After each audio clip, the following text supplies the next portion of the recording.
Namaskar. A very good evening. Those unaware of history cannot create history. In view of educating our youth about the glorious history of our motherland, MyBharat, an NGO that was started in the year 2005, has been conducting numerous programs, both online and offline. This includes the 15 days long MyBharat campaign that contains 20 different events. Through these programs, students have been given a platform to share ideas and exhibit their talent through our Facebook page. MyBharat nurtures the talent in youth and enables them to use their talent towards nation building. I welcome all our viewers to one of those 20 events, the lecture series from eminent speakers that has touched upon numerous themes that have highlighted the great heritage of real heroes of Bharat. A very good evening, and this is Smriti Khare, a volunteer from MyBharat. One amongst such eminent speakers today, this evening, we have with us Dr. Ratan Sharda. Namaste ji, and a very warm welcome to you for this evening. Namaste. Dr. Ratan Sharda has been awarded a PhD on thesis on RSS. Sir is an author, thinker, columnist, and renowned TV panelist. Sir has written 9 books, of which 7 are on the Rashtriya Swayamsevak Sangha, 1 on Guru Nanak Dev, and on disaster management. Translated 2 books about RSS, The Incomparable Guruji Golwalkar and MS Golwalkar, His Vision and Mission, from Hindi to English, written by the foremost RSS thinker, Sri Ranga Hari. Sir has edited and designed many popular books. Sir's most popular books on RSS are RSS 360 Degree, Sangh and Swaraj, RSS Evolution from an Organization to a Movement, Professor Rajendra Singh Ki Jeevan Yatra, and Conflict Resolution, the RSS Way. Dr. Ratan Sharda has traveled extensively in and outside Bharat. Sir was jailed during the 1975 to 77 in the days of emergency. He was an ERP consultant for 2 decades, in addition to varied industrial experience of 2 decades. Sir was a founder secretary of Vishwa Kendra, Center for International Studies, Mumbai, for 8 years. He is an advisor and resource person to many educational institutions and voluntary organizations across the country. Namaskar, sir. May I now request you to please deliver your thoughts on the topic Bharat, Understanding a Great Civilization. Please take over. Thanks, Smriti. Thanks for a very good introduction, more than I deserve. And actually, my problem is that I take up a lecture and then I regret, because I have to make preparation. I am neither a speaker nor I'm a writer in the sense of a speech who can speak for 40 minutes. So it becomes an exercise then for myself to speak on a topic. But thanks to the effort, I could at least gather my own thoughts. So with this, I start my presentation, Understanding a Great Civilization. When the topic came to me, I was a little apprehensive from where to start. Then I recalled that the lectures and articles by veteran RSS thinker Ranga Hari, he came to my rescue. The topic suggested by organizers let me go to his exposition of Dharma and Sanskriti. In this book, Hariji also delineates the difference between Sanskriti and civilization. I was reminded of this distinction when I was trying to figure out the topic, and then I went through it. So should I speak about the great Sanskriti of this great geocultural nation called Bharat, or should I focus on the great civilization alone? We tend to speak of civilization and Sanskriti or culture without distinguishing the two, and both are tightly intertwined. Rangahariji notes that when we appreciate a huge temple and its architecture, we tend to forget that it would have been no value but for the small murti established inside the Garbhagriha. We end up describing the temple's architecture alone. Murti explains the Sanskriti and the temple, the civilization. Just as it is not possible to think of a temple without the Murti, one cannot think of a civilization without Sanskriti. It would be uncivilization, not sabhyata, but asabhyata. Civilization is a tangible outcome of intangible Sanskriti or culture, though culture is not the right word.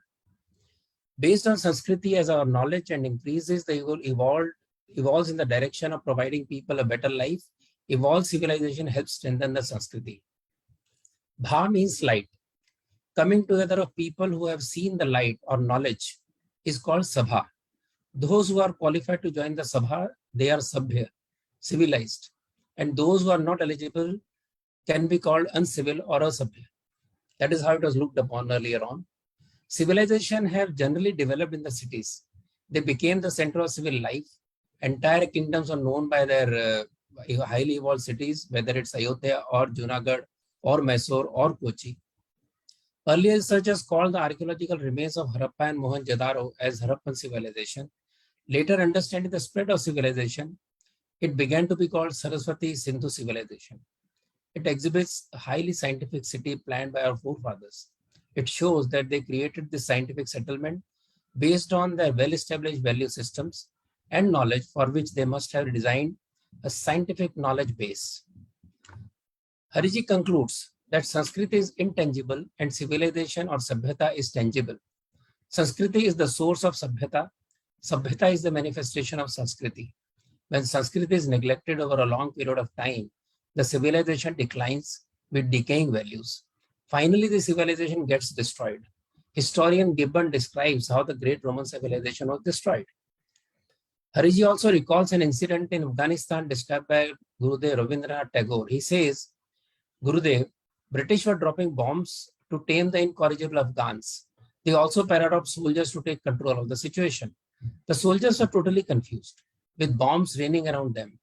The chief of the tribe sent out a small group of warriors to bring them to safety. Gurudev asked, where is the civilization and where is the Sanskriti? He gives another example of how two Bharatiya tribals refused to tear away the nest of a sparrow, what we call garaiya, to a white officer, saying that when the poor mother feels what she feels when she returns in the evening with the food for the small children inside the nest. It is another example of Sabhyata and Sabhyata without Sanskriti. It is pointed out that Sabhyata or civilization can be composite or mixed, but culture cannot be. You can create an architecture of a temple, take inspiration from a church or a European architecture, but you cannot put images of a cross along with Murti, because then it doesn't remain a temple. Similarly, one can make Taj Mahal with architecture from across the world, but Mumtaz Mahal cannot be cremated half and buried half. So that is how we differ on the two issues, or we see the difference. With these enlightening thoughts, I will start my presentation to the next point. So, how do we understand the secret of Bharat's antiquity, continuity, ability to keep our head above the water despite facing worst form of abuse in every sense, for the very reason that it was successful, prosperous, and above all, a peaceful civilization? We are no surprised at news from archaeological world when we hear from about some murti being found in a remote part of the world, thousands of miles from Bharat. That was the reach of a Sanskriti. Bharatiyas traded across the world since 4,000 to 5,000 years, as evidence shows us.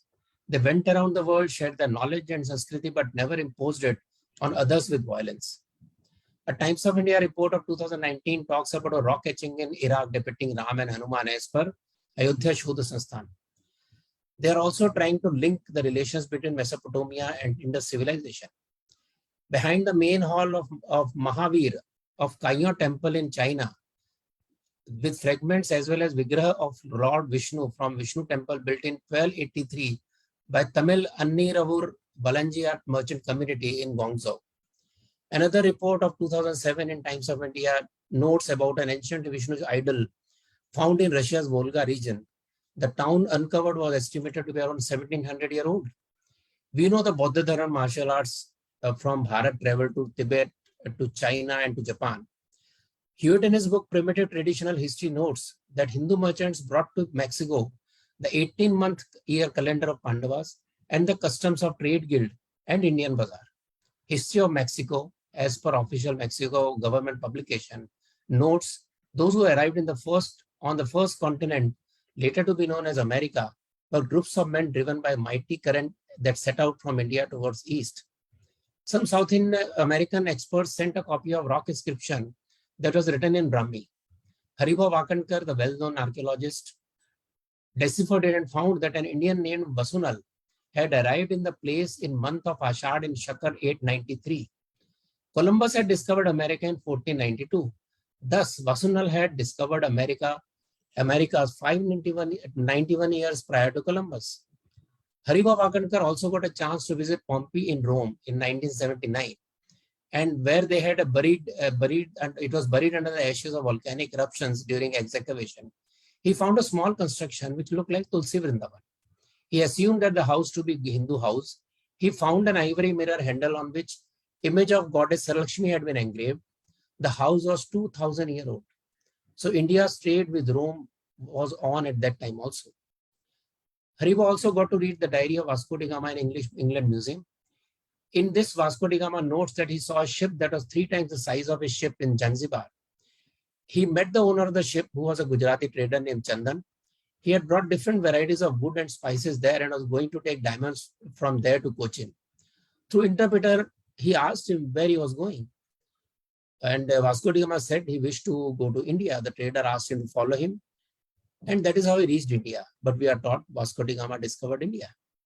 A new study of indigenous Australian DNA suggests that there was some form of migration from India to Australia about 4,000 years ago.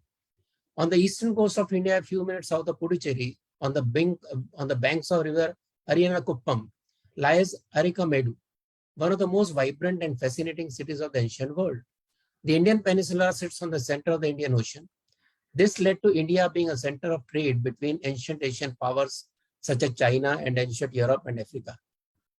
Arikamedu found mentions in several significant Greco-Roman texts, such as Periplus of the Erythraean Sea, written in the 1st century CE.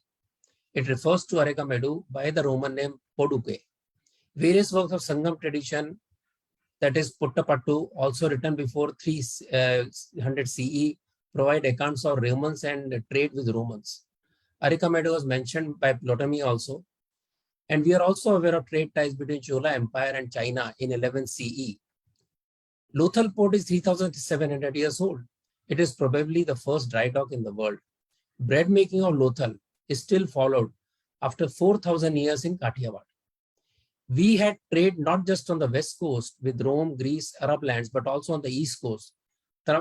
Tamralipti, today Tumluk in Bengal, Chilka Lake, Mahabalipuram, Pallava port, Nagapattinam, Chola port, and we had trade with Java, Sumatra, Vietnam. Though major signposts of civilization have been wiped away by the invaders, there are still some remnants and documents that tell us about our prosperous society based on high quality knowledge.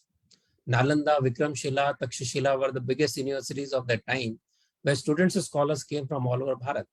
All of us have read about burning of Nalanda library, that fires burned for 6 months. When people ask us if we are so advanced intellectually, why there have been no addition to the intellectual capital building in the medieval time or the later times, they forget that entire generation of top brains was killed mercilessly. Entire storehouse of written form of knowledge was burnt down by the invading Islamic invaders. Coming to Saraswati Indus civilization, it was a cultural and political entity which flourished in the northern region of Indian subcontinent about 7,000 to 600 BCE.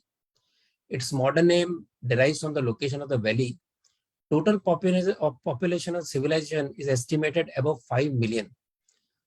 After more archaeological evidences were discovered, we came to know that entire stretch around Indus Saraswati spans around 6,80,000 square kilometers to 8 lakh square kilometers. Over 1,400 Indus civilization sites have been discovered, of which 925 sites today are in India and 475 in Pakistan. There are some sites in Afghanistan also and believed to be a trading colony. The first of the Vedas, Rig Veda, is considered to have, by even Western calculation, to be at least 4,000 years old, written on the banks of river Saraswati. Continuing our excellent town planning from Harappan period to the present, we can see Vijayanagar Empire's capital Hampi. It took months for Islamists to destroy it. Still, they couldn't completely destroy it.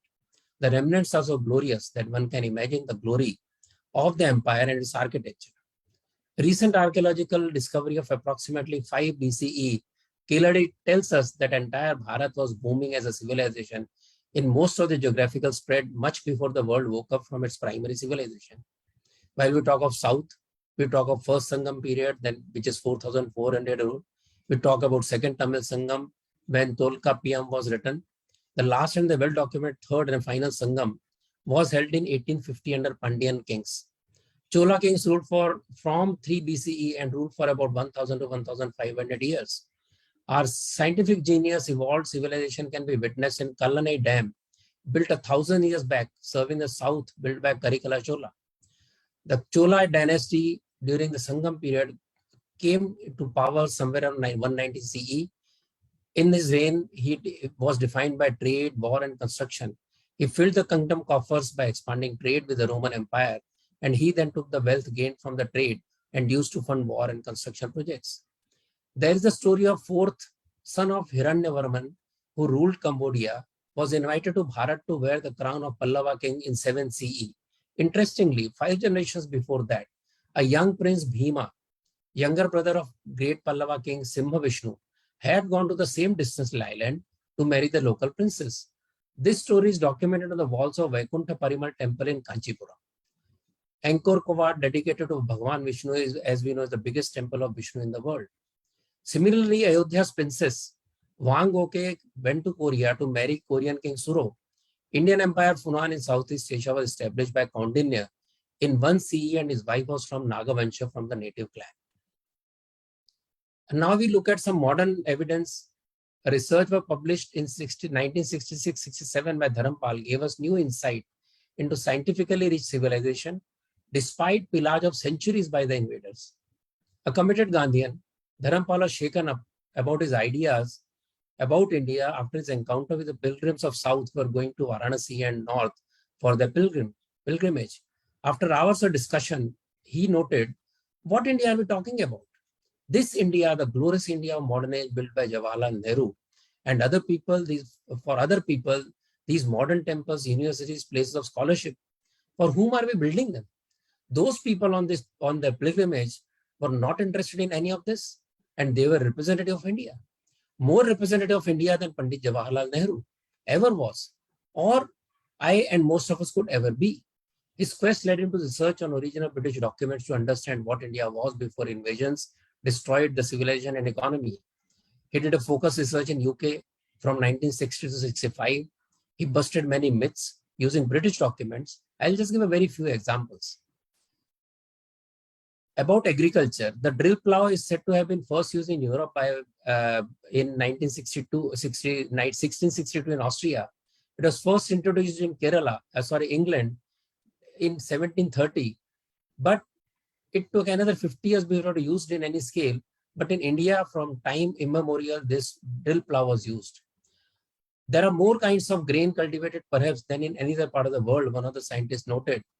Or British. She was also has a vast variety of nutritive roots, and as a fruits, the plantain alone supplies her with most nourishing diet.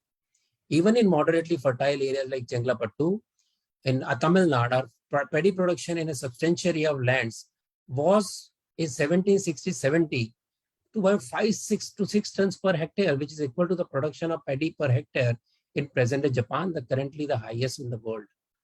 On technology, the interest of Indian manufacturing of ice and the making of Madras mortar in the processes of Indian iron and steel manufacture or observatory at Varanasi, treated as one of the 5 celebrated observatories in Encyclopedia Britannica till 1823. The search for newer chemicals and dyes or for materials for the waterproofing of bottom of the ships, considerable quantity of which was sent to President of British Royal Society, and arose out of rapidly multiplying and specific European needs. The process of making paper is perhaps not very different from what currently is being used by handmade paper. And in the substance which seems to have evoked most scientific interest in Britain in 1790 was the sample of wood steel sent by Dr. Scott to Sir Banks, the President of British Royal Society. On astronomy, Professor John Playfair, Professor of Mathematics in University of Edinburgh, an academician of distinction, did a study of then accumulated European knowledge on Indian astronomy. After detailed examination, he arrived on to the conclusion that Indian astronomical observations pertaining to period 3102 years before Christ appear to be correct by every conceivable test.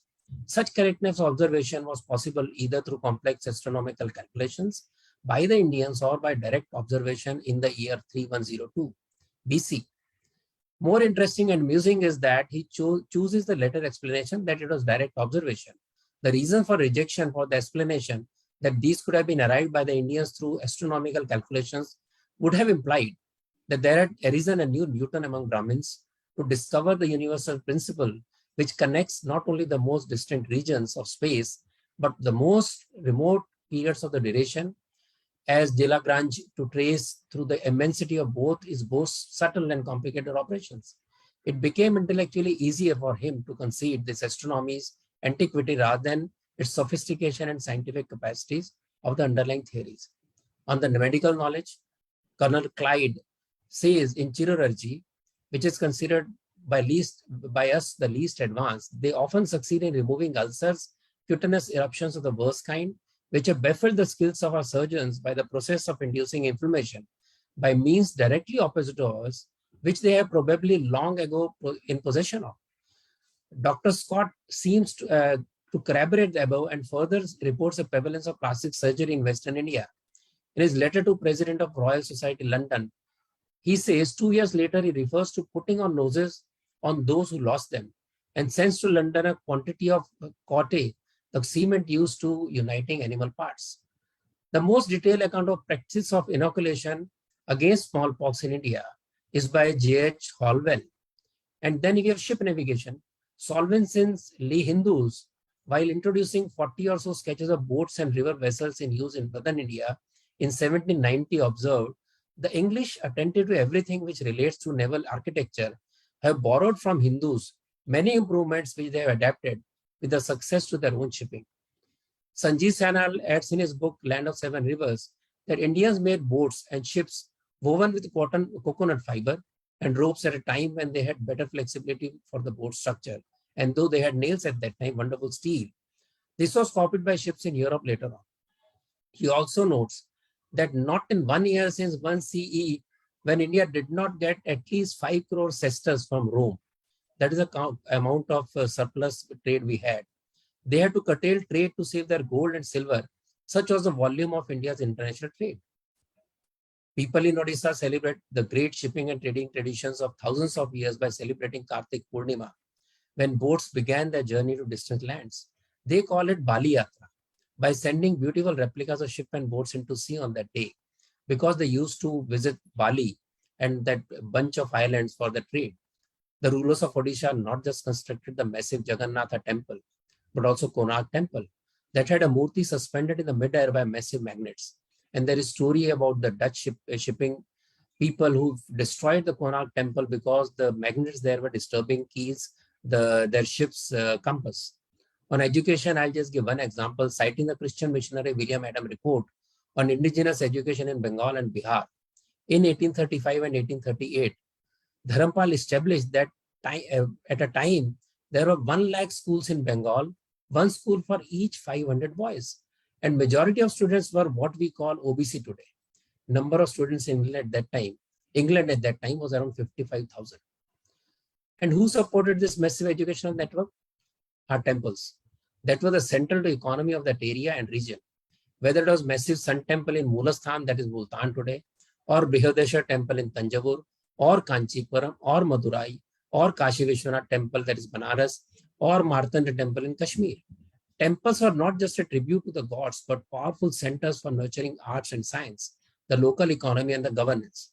If you pay attention, all our temple towns were also industrial towns, each having their own unique products that attracted trade from all over. That is why the first Islamic invaders, then British, tried to destroy these spiritual and commercial centers and finally led to pauperization of the nation, both economically and in knowledge. To sum up, even if we go by only available data, about 2,800 years back, Indians had overcome the basic issue of hunger, day-to-day rules of social behavior like 10 commandments, and were discussing the metaphysical issues like purpose of life. Lord Buddha, Lord Mahavir were amongst us to further refine our thoughts on living and liberation from the cycle of life and death. At that moment in history, Christianity and Islam were not yet born. Western civilization was comparatively primitive. One gets wonderstruck when one thinks of the antiquity and maturity of this civilization. Osho reminds us that a society leans towards spirituality only when its basic economic and social requirements are met. Then the members of the society say, what next?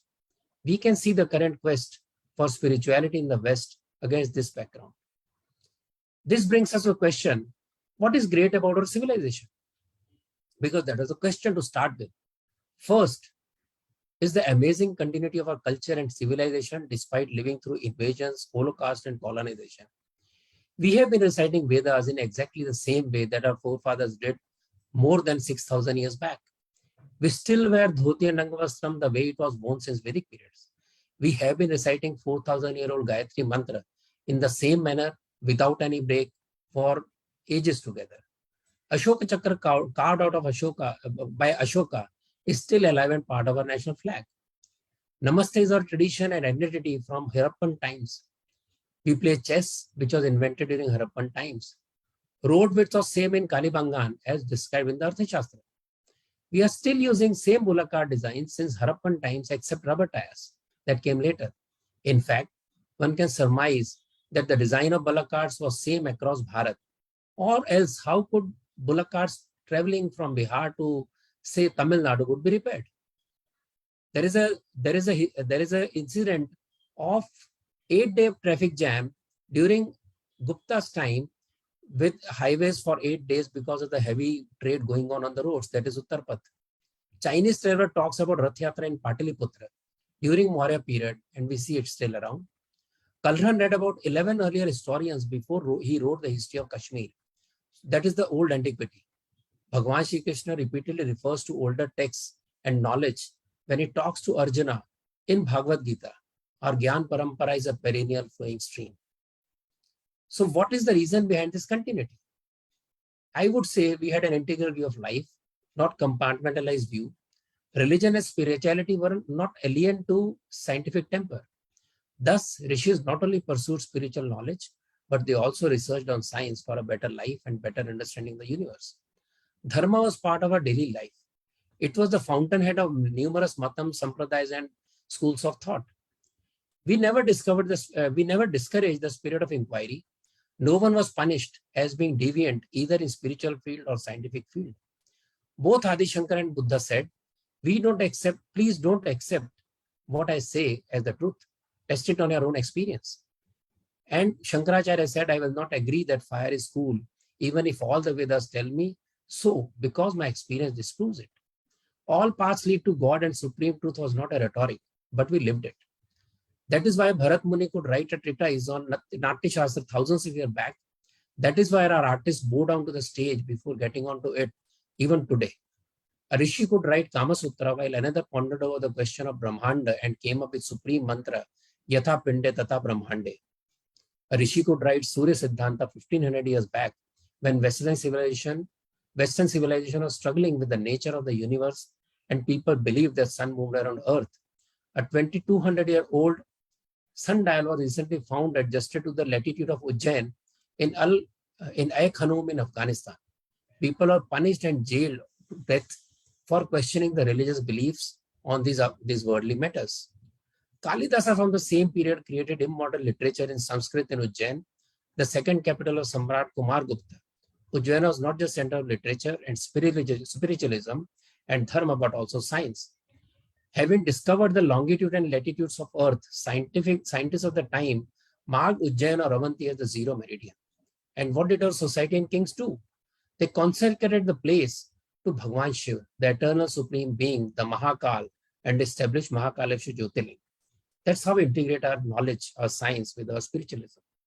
Bhagini Nivedita noted in some place that if Niagara Falls were in a Hindu society, it would have become a great, huge pilgrim center and a place to meditate, not just a den of pleasure alone. For us Hindus, much against the image that West created, a rounded idea of life would be to follow 4 purusharthas in life, that is Artha, Dharma, Kama, and Moksha. Artha earned and pleasure enjoyed within the ambit of Dharma would lead us to ultimate purpose of life, that is to attain Moksha, Shunya, or Nirvana. Thus, rishis were not living a life of celibacy, except those who chose the path of sannyasa, but they were married scholars with families and disciples in the ashram. Voltaire considered India famous for its laws and science and deplored the mounting European preoccupation, both individual and national, of those in India with amassing of immense fortunes. This quest for riches intensified the struggle, plunder, etc. during his own time and made him remark, if Indians had remained unknown to the Tatars, to us, they would have been the happiest people in the world. Although organizationally weak in a military political sense, in most aspects of political and social ideas of India, like its legal administrative arrangements as well as sciences and technology, had achieved maturity and balance at some time previous to its present day context with the open world. We had a sense of nationhood which was same as our Vedic rishis, Puranic historians, Chanakya, Kalidas. We had similar cultural sense of traditions, festivals. This eternal unity was expressed differently as we recognize in our collective memory that our languages change every 10 kosa or miles. We are bound by the same astronomy-based Panchanga with minor regional variations of thousands of years. We have the same or similar festivals celebrated around the dates from east to west, from north to south. We have similar games with universal rules across Bharat, from the time when there are no sports associations or nor Olympic committees. Some people today, under the influence of the new left, may harp on the different expressions of the same reality as fault lines, but Hindu society considered them something to celebrate, not agitate. Even our games have dharma ingrained in them. Which other game except India has the concept of punarjanma, rebirth, whether it's chess, kabaddi or kho-kho? Our sense of dharma helps nurture family and society. Hence the nation, finally reaching out to the universe, is all pervading irrespective of our faith systems. We are integrated as a civilization through tirthas, tirth yatras, which are not just tourism, but gave you a glimpse of the great nation. Our 51 Shakti Pitams, our 12 Jyotirlingas, 4 Gyan Pitam established by Adi Shankara, our Vedic mantra, they remind us of glorious motherland, our rivers from north to south, our sacred towns from north to south. A Shastra student in Kashi takes 7 steps toward Kashmir when he begins his studies. A pilgrim takes water from Rameshwaram to Abhishekam for Abhishekam of Kashi Vishwanath. Another takes Ganga water to Rameshwaram before he considers his yatra really completed. Our 4 Kumbh Melas bring all the citizens of Bharat together every 12 years at 4 different sacred locations. These are not rituals. These are the processes that create that sense of oneness with the nation and the society. This is what has kept our civilization alive through eons of troublesome history. Finally, I will summarize here certain foundational principles of Samskriti that strengthen our civilization and also enrich the world as per atmosphere prevailing today. And I have picked this up from the book of Rangahariji, Dharma and or Sanskriti, Ek Vivechana. The first is spirit of universal brotherhood. We consider animate, inanimate expressions of nature as part of our ecosystem and love it. Our gods ride different animals, so we respect and worship animals too. Our Shanti mantra, we seek peace not just for humans but for like creatures, vegetation and nature also. This integral part of the planet, view of the planet, makes it incumbent on us to show compassion to all living beings and serve them as a reflection of the Supreme Being. We have strong element of human brotherhood. From Mata Prithvi Putraham Prithviyam, that we are children of the Mother Earth, hence brothers, to coming to Vasudhaiva Kutumbakam and seeking Sarve Santu Niramaya comes naturally to us. We believe in harmony, not struggle. All Western ideologies or religions, whether communism or Islam or Christianity, talk of struggle with someone or the other, nature, other believers, etc. We seek harmony with nature and all manifestations of nature. Despite 6,000 years of known agriculture in our lands, it didn't become saline or arid in Bharat, while in Western agriculture practices, they have wrought havoc on soil and nature and humankind within 300 years. For us, religion is an ever-expanding form of spiritualism. So we don't mind adding new devatas to our worship. Many new gods have been added to our pantheon of gods from Vedic times to medieval and current times. For us, it is not just the only way, but also another way to realize the Supreme Being. We are always seekers of truth, of knowledge, without any reservations about any dogma or path. So critiques are welcome, reformers are welcome, acceptance is common if someone brings a new idea that promotes knowledge, humanity, and dharma in a wider sense. Scientific temper is welcome. It welcomes knowledge. Therefore, more and more science discoveries, more of it finds itself in tune. The more science discovers, more it finds itself in tune with Hindu philosophy.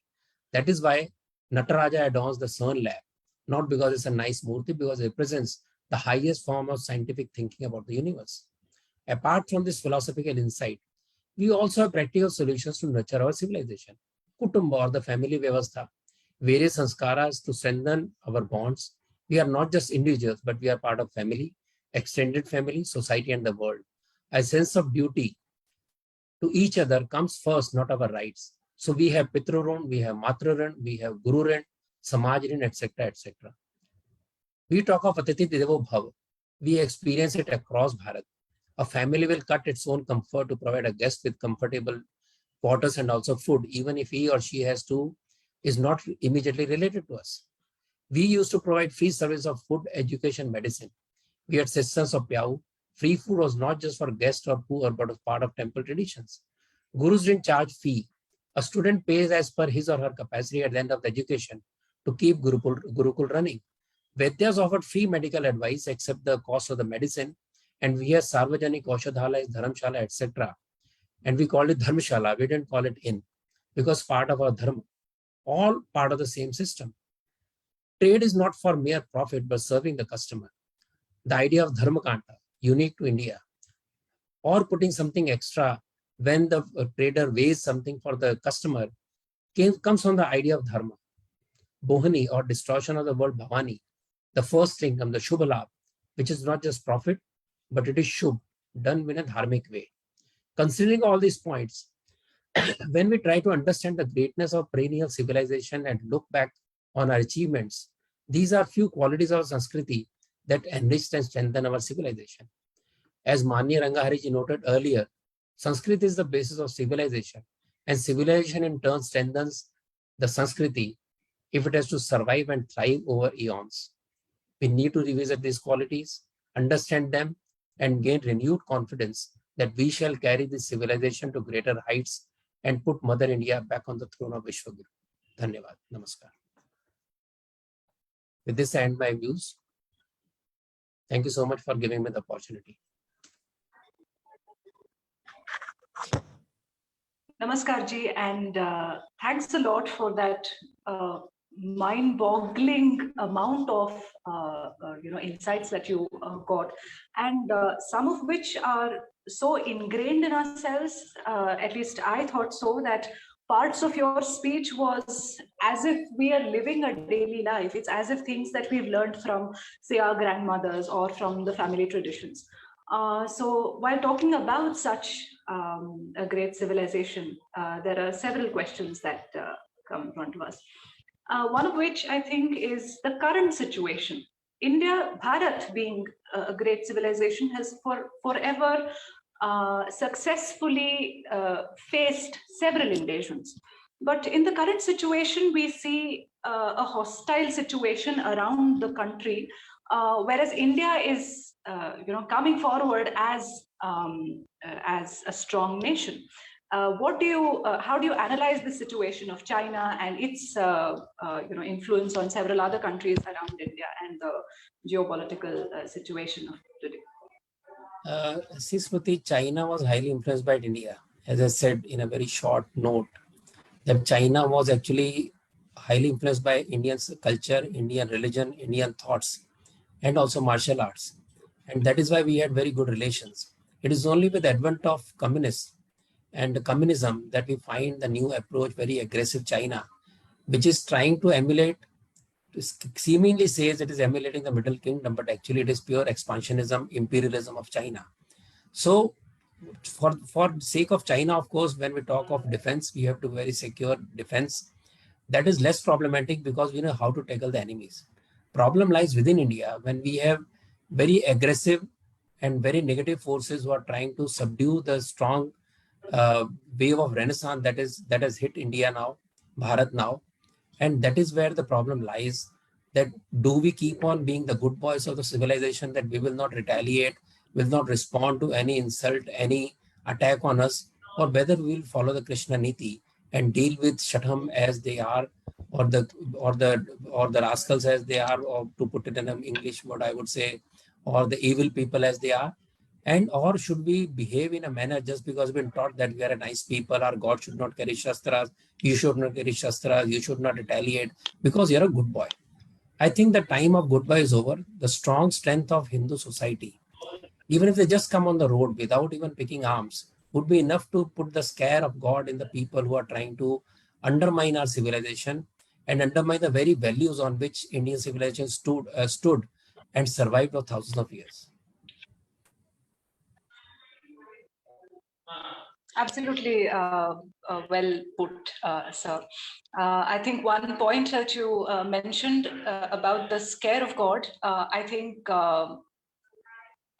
to look forward, we might have to come away from this idea of being scared of this eternal power that is God, but in fact have I would knowledge also and say that we should not be scared of our own power. We should not be embarrassed exactly. about our own gods who carry arms and always fight for dharma. Once we realize this, we'll be able Definitely. to face any hostile environment. Sure, definitely, sir. I think this brings us to the next question about, if one is to follow the path of dharma, one is to lead a life that was in line with the civilizational history that we have. Definitely, the Vedas and Upanishads are our way to go.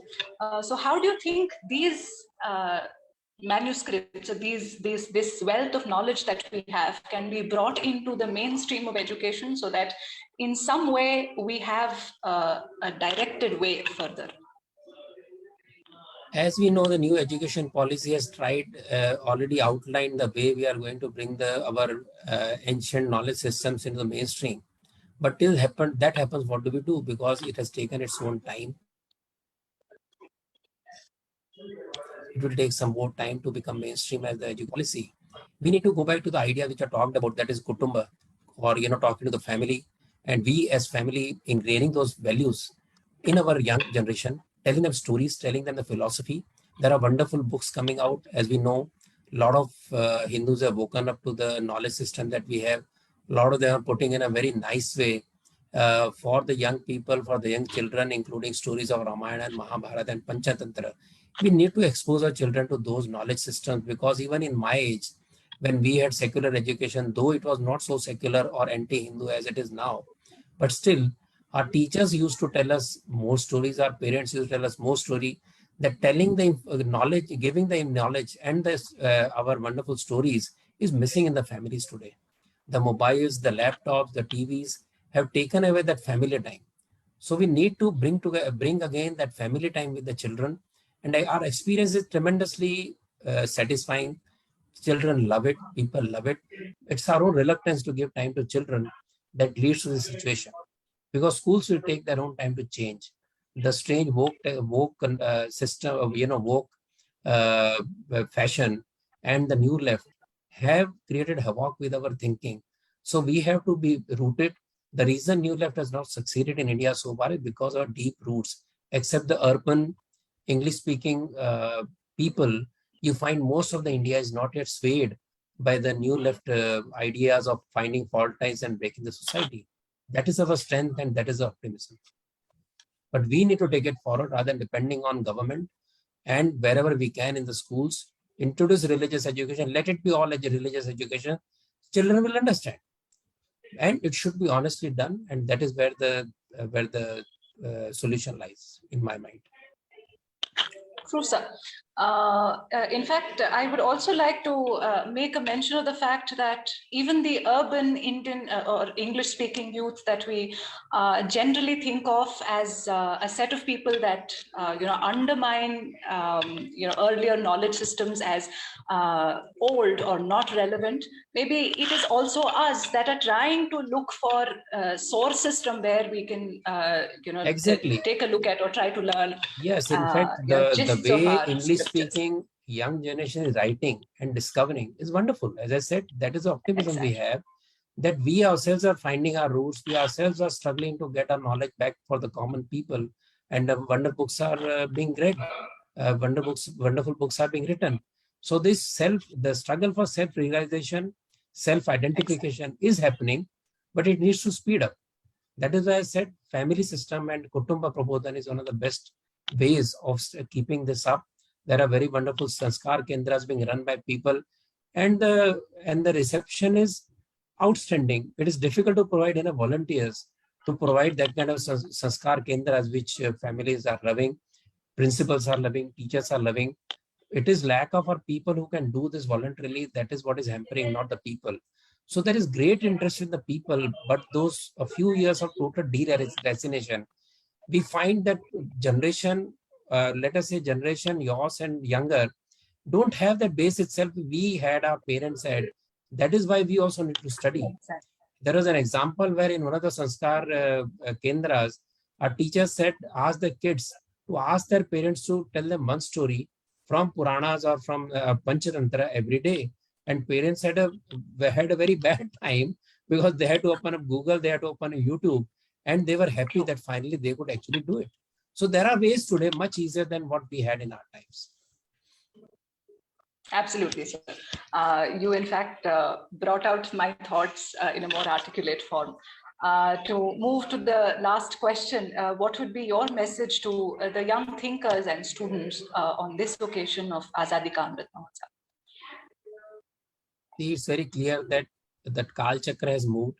As Dattopant Tengri said way back in 1975-76 during the worst times of Indian democracy. And India is on the rise, Bharat is on the rise, and it is bound to lead the civilizational renaissance and peace and the climate improvement. Recently, there was a call by the Mexican president of having a peace committee comprising of Pope and UN Secretary General, and the only politician he mentioned as the third person was Mr. Modi, our Prime Minister. So that is the faith world today has in Bharat, in its pacifist knowledge system, its nature-loving knowledge system, its strength on ecology, its strength on peace and non-aggression, and that is what is coming out. The soft power of Bharat, whether it's yoga, Ayurveda, everything is coming out. Positivity is being made. It is for us to encourage that positivity, and for that the younger generation has to keep on getting back to our knowledge system, learning more, sharing more, and creating that kind of confidence that is building up in Bharat today, that it is going to become the Vishwaguru in coming times, whether it takes 10 years, 20 years, that's immaterial in the long history of Bharat, when it was at the top of the civilization on the sheer strength of its knowledge and its strength as a civilization compared to what we went through, and we are again coming out of it. With that confidence of youth, go ahead and spread the good word with the right knowledge. I think we are going to touch that pinnacle very soon. With such great words, really very inspiring. A lovely talk show with you, sir, and a great time spent with you. Thank you so much for spending time with us. Thank you. So here we had our time here. Ratanji had his time, and we've had a great time with speaking about the Indian civilization at its depths and spread across. I think the time that was provided to sir was much less than actually what sir would have liked to have to cover such a vast theme, really. So looking forward to having you all on similar sessions for another day tomorrow and day after. So let's look into the next programs that will follow tomorrow.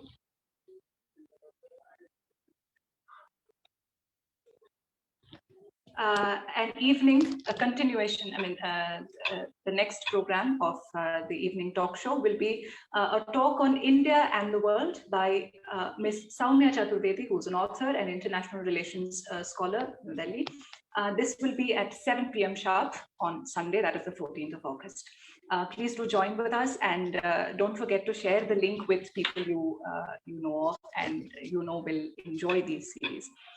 Also moving on, we have another event in the morning tomorrow. There's a walkathon, a youth marching event that will happen tomorrow, that is the 14th of August, Sunday at 7:30 a.m. from Lalbagh Westgate, the Rashtriya Vidyalaya Road, Bengaluru.